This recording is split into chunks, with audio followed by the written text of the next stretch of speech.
It was the last day of the war. Everything was over. Duryodhana was on his deathbed, defeated by Bhim, who had attacked him on his thighs. Duryodhana's life flashed in front of him.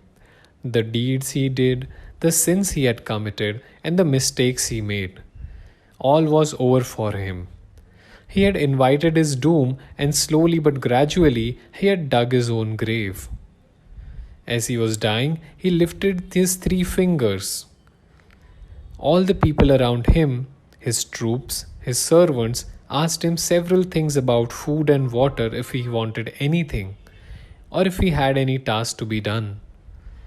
None could understand the thoughts of Duryodhana.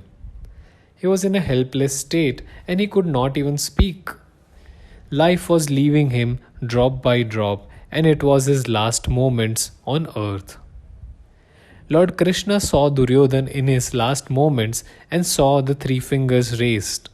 He said, "O Duryodhana, I know what your thoughts are. You are thinking about the 3 mistakes that you committed that would have made you win the war. I know each of them. Let me tell you about them. The first mistake is that you never built a fort around the city of Hastinapur and left it open for attack. I can see that you wanted to protect the palace from the attacks.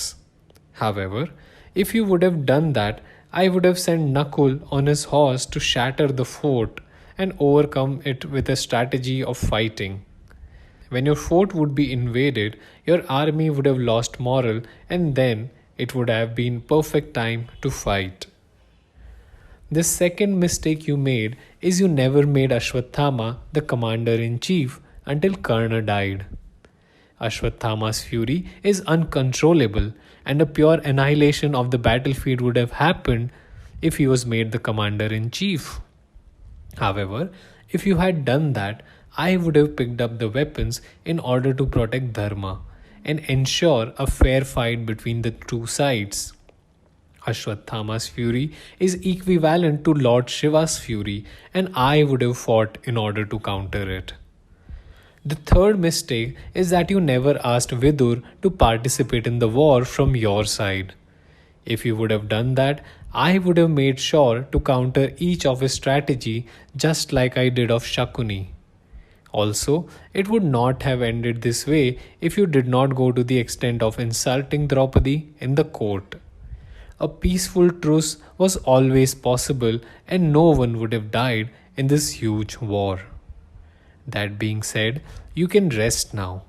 You stood by your duties and never left the battle even when you thought you lost it.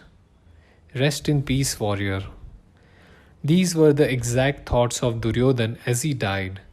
He was assured that he did his duties and he had done whatever possible to give a fair fight. No wonder he ends up going to heaven after he died.